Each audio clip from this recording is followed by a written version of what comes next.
आज की क्लास में बात करते हैं improper integral of first kind की। तो पिछले क्लास में हमने क्या बात किया था इम्प्रॉपर इंटीग्रल के बारे में। वो क्या होता है, कोई भी डेफिनेट इंटीग्रल जिसका रेंज इन माइनस इन्फिनिटी से इन्फिनिटी के बीच में आए उसको हम क्या बोलते हैं, इम्प्रॉपर इंटीग्रल बोलते हैं। जस्ट ठीक है, आप जाओ पहला क्लास देख लो, आपका बहुत सारा बेसिक क्लियर हो जाएगा। वहां पे हमने बाउंडेड अनबाउंडेड फंक्शन कैसे निकालते हैं वो भी आपको बताया था।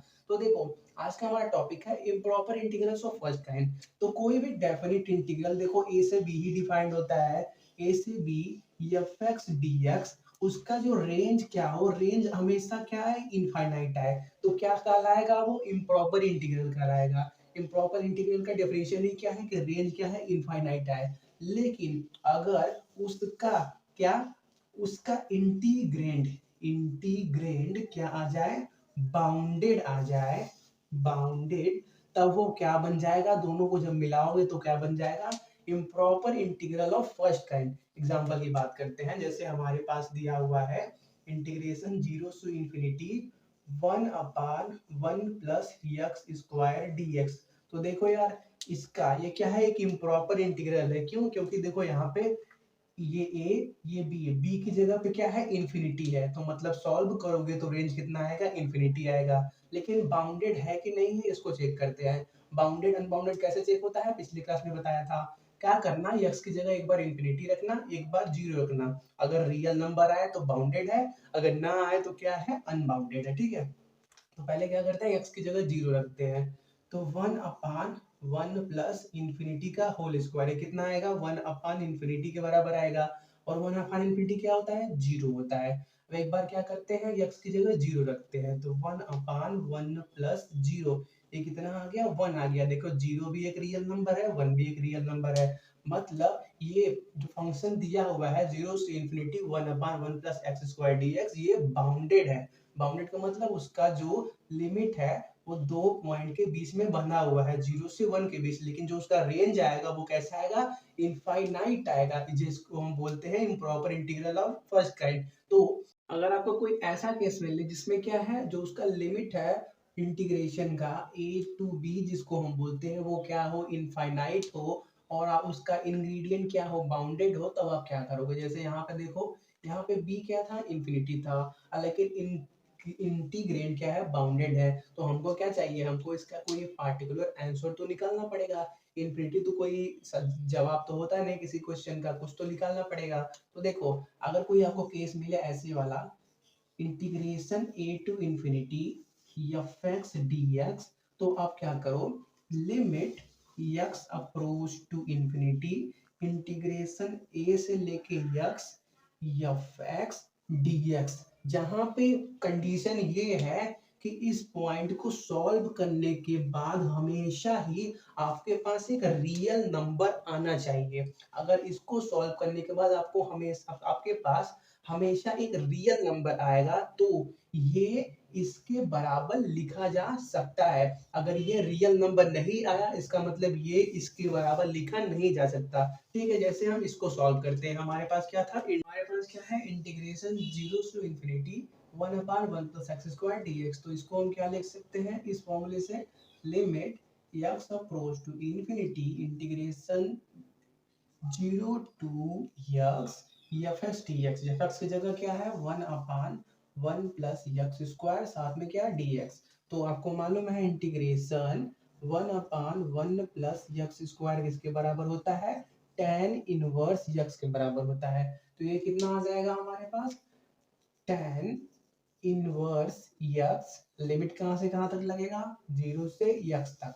तो ये क्या आ गया, और यार छोटी सी बात छूट गई थी, यहाँ पे क्या है, लिमिट भी है।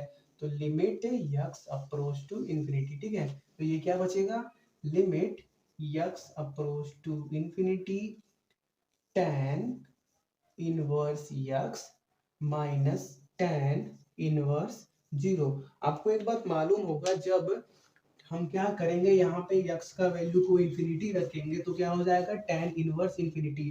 तो tan इनवर्स के ग्राफ में जब क्या होता है, हम इंफिनिटी x के वैल्यू को इंफिनिटी की तरफ टेंड करते हैं, तो tan इनवर्स का वैल्यू π/2 की तरफ टेंड होता जाता रहता है। ग्राफ आपने देखा होगा, देखो, तो क्या होगा, ये यक्स का जगह पे आप क्या लिख देते हैं, इन्फिनिटी रख देते हैं, तो आ जाएगा tan इनवर्स इन्फिनिटी और माइनस tan इनवर्स जीरो, तो पहले का पहले ही है। तो देखो tan इनवर्स इन्फिनिटी का वैल्यू क्या आता है, पाई/2, और tan इनवर्स जीरो का वैल्यू क्या होता है, जीरो होता है। तो ओवरऑल क्या आ गया, पाई/2। तो देखो कंडीशन हमने क्या बताया था कि अगर हम लिमिट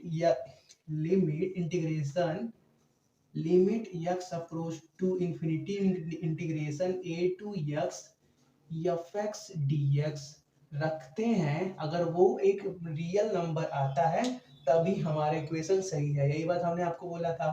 तो देखो यहाँ पे क्या आया, पाई/2 आया, इसका मतलब ये एक रियल नंबर है, जिससे क्या पता चलता है कि अब ये इक्वेशन क्या है, सही है। इसको integration 0 to infinity 1 + 1/x² dx को हम limit x approach to infinity integration 0 to x 1/1 + x² dx लिख सकते हैं। ठीक है, तो इनको नोट करो। बात करते हैं दूसरे एग्जांपल की। तो बात करते हैं दूसरे एग्जांपल की। वो दिया हुआ है -∞ टू 0 e के पावर माइनस e के पावर x दिया है ना, हाँ e के पावर x है, e के पावर x dx। हमको चेक करना है कि ये क्या है, improper integral of first kind के अंदर आता है कि नहीं आता है। तो देखो यार यहाँ पे a का वैल्यू क्या है, इन्फिनिटी है, इसका मतलब ये क्या है, इम्प्रॉपर इंटीग्रल बन गया। अब चेक करना है कि ये बाउंडेड है कि नहीं है। बाउंडेड बन जाएगा तो क्या बन जाएगा, फर्स्ट काइंड का। तो देखो बाउंडेड कैसे चेक होगा, पहले x की जगह 0 रखो, तो e के पावर 0 क्या बन जाएगा, 1 बन जाएगा। e के पावर 0 का वैल्यू 1। अब क्या करते हैं, x की जगह माइनस इन्फिनिटी रखते हैं, तो e के पावर माइनस इन्फिनिटी ये किसके बराबर होता है, 1/e के पावर इन्फिनिटी के। सही बात है, e के पावर जब इन्फिनिटी ऊपर जाएगा तो इन्फिनिटी के पावर माइनस इन्फिनिटी के साथ माइनस जुड़ जाएगा। e के पावर माइनस इन्फिनिटी को हम 1/इन्फिनिटी लिख सकते हैं, और 1/e के पावर इन्फिनिटी का वैल्यू क्या, 1/इन्फिनिटी, और 1/इन्फिनिटी का वैल्यू 0। देखो यहाँ पे 1 आया, यहाँ पे 0 आया, दोनों रियल नंबर है, मतलब ये क्या है, बाउंडेड है, और क्या है, इम्प्रॉपर इंटीग्रल है। तो क्या बन गया, improper integral of first kind. तो देखो ये क्या है, a, b इंटरवल में डिफाइन था, a, b में, जहाँ पे क्या है, a माइनस इन्फिनिटी हो गया, इसका मतलब a, b क्या हो गया, इन्फिनिटी हो गया। जब इस फंक्शन का लिमिट क्या हो, इनफाइनाइट हो और इंटीग्रेंड बाउंडेड हो, तब पहला कंडीशन क्या, पहला क्या, फंक्शन का लिमिट क्या है, इनफाइनाइट, और दूसरा क्या, इंटीग्रेंड क्या है, बाउंडेड। इंटीग्रेंड क्या है, बाउंडेड है, जब तब integration minus infinity to B fx dx को आप लिख सकते हो limit x approach to infinity integration minus x to B fx dx। ठीक है, क्या लिख सकते हो, integration minus infinity to B का वैल्यू यहाँ पे 0 है। ठीक है, fx dx equal to limit x approach to infinity integration minus x to B fx dx। इसमें भी कंडीशन क्या है कि सॉल्व करने पे, इसको सॉल्व करने पे कोई रियल नंबर आना चाहिए। रियल नंबर आ गया, इसका मतलब आप इस इक्वेशन को इसके बराबर लिख सकते हो। ठीक है, जैसे इसको सॉल्व करते हैं, तो देखो यार थोड़ा सा पहले जल्दी बना लें। तो कहाँ बना है, चलो यहाँ पे बना लेते हैं। तो देखो हमारे पास है क्या, integration minus infinity to 0 e के पावर x dx। तो इसको हम क्या लिख सकते हैं, इस डिफिनीशन से, limit x approach to infinity integration minus x to 0 fx की जगह क्या है, e के पावर x है, साथ में क्या, dx। तो e के पावर x का इंटीग्रेशन क्या होता है, e के पावर x होता है। लिमिट कहाँ से कहाँ तक, माइनस x से 0 तक। तो पहले क्या करेंगे, x की जगह 0, तो e के पावर 0 बन गया, माइनस x की जगह माइनस x, e के पावर माइनस x बन गया, e के पावर 0 का वैल्यू 1 माइनस e के पावर माइनस x। देखो यार e के पावर माइनस x को आप क्या लिख सकते हो, 1/e के पावर x, कोई प्रॉब्लम नहीं है। e के पावर माइनस x को ऊपर ले जाओगे तो पावर सब्ट्रैक्ट होगा, e के पावर माइनस x बन जाएगा। ठीक है, और e के पावर x है, और साथ में क्या है, यहाँ पे limit x approach to infinity भी है। ठीक है, तो 1/e के पावर x है, और साथ में क्या है, limit x approach to infinity. अब क्या करते हैं, x की जगह इंफिनिटी रख देते हैं, तो यहाँ पे इंफिनिटी रखोगे तो 1/e के पावर इंफिनिटी, 1/e के पावर इंफिनिटी का मतलब 1/इंफिनिटी, और 1/इंफिनिटी का मैं 1/इंफिनिटी का मतलब 0। तो क्या बचा हमारे पास, 1 माइनस 0 मतलब क्या बचा, 1 बचा। देखो 1 क्या है, एक रियल नंबर है, जिससे क्या पता चलता है कि ये इक्वेशन इसके बराबर लिखा जाना इस केस में सही है। ठीक है, तो इनको नोट करो। बात करते हैं एक और एग्जांपल है उनकी। तो हमारे पास तीसरा एग्जांपल था integration minus infinity to infinity 1 upon 1 plus X square dx। तो देखो यार, यहाँ पे a भी माइनस इन्फिनिटी है और b भी क्या है, इन्फिनिटी है। मतलब ये क्या, इम्प्रॉपर इंटीग्रल तो बन गया। और क्या अभी हमने चेक भी किया था कि ये क्या है, इसका जो इंटीग्रेंड है वो बाउंडेड भी है। तो इम्प्रॉपर भी है, बाउंडेड है, मतलब फर्स्ट काइंड का तो बन गया। तो देखो इस टाइम पे इसका जो रेंज आएगा वो क्या आएगा, इन्फिनिटी आएगा। लेकिन हमको इन्फिनिटी तो बताना नहीं है, हमको कोई पार्टिकुलर वैल्यू बताना है। तो देखो जब क्या हो a कॉमा b, मतलब जो उसका लिमिट हो क्या है, इन्फिनिटी हो। क्यों इन्फिनिटी हो, देखो यहाँ पे क्या हुआ है, a भी माइनस इन्फिनिटी है और b भी इन्फिनिटी है, मतलब उसका रेंज क्या आएगा, इन्फिनिटी आएगा। और इंटीग्रेंड क्या हो, बाउंडेड हो। इंटीग्रेंड क्या हो, बाउंडेड हो। तब उस केस में, बाउंडेड हो उस केस में आपका integration minus infinity to infinity F x D X किसके बराबर होगा, limit x1 approach to infinity integration minus x1 से लेके c F x D X plus limit x2 approach to infinity integration c से x2 fx dx। अभी बात इसको note करो, अभी हम इसको सॉल्व करेंगे तो आपको ये अपने आप ही याद हो जाएगा। ठीक है, इसको याद करने की जरूरत नहीं है। देखो जब क्या हो, आपका रेंज क्या हो, इनफाइनाइट है और इंटीग्रेंड क्या हो, बाउंडेड हो। तो आप integration minus infinity to infinity F x D X को क्या लिख सकते हो, limit x1 approach to infinity integration minus x1 से लेकर c, जहाँ पे c कोई कांस्टेंट नंबर है। ठीक है, c कोई कांस्टेंट वैल्यू है, कुछ भी आप ले सकते हो। क्यों, देखो यहाँ पे c है और बाद में यहाँ पे c है, जब सॉल्व करोगे तो c अपने आप कैंसिल हो जाएगा, c अपने आप इक्वेशन से बाहर हो जाएगा। ठीक है, F x D X plus limit x2 approach to infinity integration c से x2 F x D x. देखो इसको सॉल्व करते हैं। तो देखो हमारे पास था क्या, हमारे पास था integration minus infinity to infinity. और देखो इस वाले फॉर्मूले में भी वही सेम कंडीशन है कि इनको सॉल्व करने के बाद जो आंसर आए और इनको सॉल्व करने के बाद जो आंसर आए, दोनों क्या हो, फाइनाइट रियल नंबर हो। ये भी एक फाइनाइट रियल नंबर हो, ये भी एक फाइनाइट रियल नंबर हो, तब ये इक्वेशन इसके बराबर लिखा जा सकता है या फिर ये इसके बराबर लिखा जा सकता है। जैसे समझो, ठीक है, हमारे पास क्या है, 1/1 plus X square D x. तो देखो 1/1 प्लस एक्स स्क्वायर का भी हमने इंटीग्रेशन क्या निकाला, tan इनवर्स x निकाला, ये हमको याद है। ठीक है, तो उसको पहले यहाँ पे हमको यूज करना है। तो क्या करते हैं, पहले चलो चेंज कर लेते हैं साथ साथ। तो इसको हम क्या लिख सकते हैं, integration minus infinity to infinity वाले फॉर्म में है F x D X equal to limit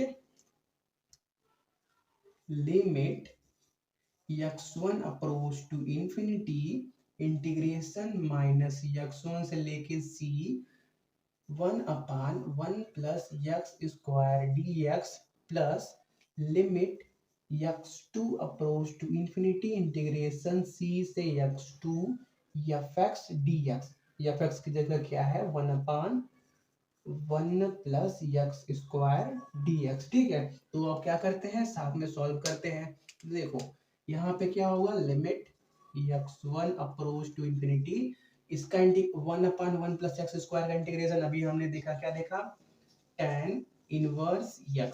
limit कहाँ से कहाँ तक, माइनस x1 से लेके c तक। तो यहाँ पे क्या होगा, plus limit x2 approach to infinity, limit sorry integration of 1/1 plus X square कितना आएगा, tan इनवर्स x, साथ में क्या लिमिट लगेगा c से x2 तक। अब करना क्या है, बस वैल्यू रखना है। ठीक है, थोड़ा सा ऊपर से रख कर देते हैं। तो देखो यार, पहले क्या है, limit x approach to infinity tan inverse c, क्या, tan इनवर्स c माइनस क्या आएगा, minus tan inverse minus X आएगा, कोई प्रॉब्लम नहीं है। ये हो गया पहले ब्रैकेट की बात। और दूसरे ब्रैकेट में क्या है हमारे पास, limit x approach to infinity tan inverse x2 tan inverse x2, यहाँ पे क्या था यार, x1 था, ठीक है ना। tan inverse x2 minus tan inverse c आएगा। आपको एक बात तो मालूम होगी यार कि tan minus theta, tan minus theta किसके बराबर होता है, माइनस tan थीटा के बराबर। तो जो यहाँ पे हमने माइनस लगाया है tan इनवर्स माइनस एक्स में, वो क्या है यहाँ पे बाहर आ जाएगा, ठीक है। तो ये प्लस का हो गया, ये माइनस का। अब क्या करते हैं, ये जहां भी x1 x2 है वहां पे इंफिनिटी को यूज कर लेते हैं। देखो तब क्या बनेगा हमारा इक्वेशन, हमारा इक्वेशन पहला ये वाला बनेगा, tan inverse c plus tan inverse infinity, ठीक है, प्लस दूसरे ब्रैकेट की बात कर रहे हैं, वहां पे क्या बनेगा, tan inverse infinity minus tan inverse c। देखो tan इनवर्स c माइनस में, tan इनवर्स c प्लस में, कैंसिल हो गया, अपने आप इक्वेशन से बाहर हो गए। और कुछ टाइम पहले हमने आपको बताया था tan इनवर्स इंफिनिटी का वैल्यू क्या होता है, π/2। π/2 यहाँ पे और यहाँ पे भी π/2। सॉल्व करने पे क्या आए, पाई आए। देखो ये भी एक रियल नंबर, ये भी एक रियल नंबर, इनको सॉल्व करने पे भी रियल नंबर, मतलब इसको आप इसके बराबर लिख सकते हो, ठीक है। कोई भी इक्वेशन हो आप पहले देखना कि अगर इसको इसके बराबर लिख रहे हैं तो अलग अलग सॉल्व करने पे रियल नंबर आ रहे हैं तो क्या कहलाएंगे, वो improper integral of first kind के ये वाले क्वेश्चंस कहलाएंगे, ठीक है। इनको नोट करो और बात करते हैं improper integral of second kind के बारे में।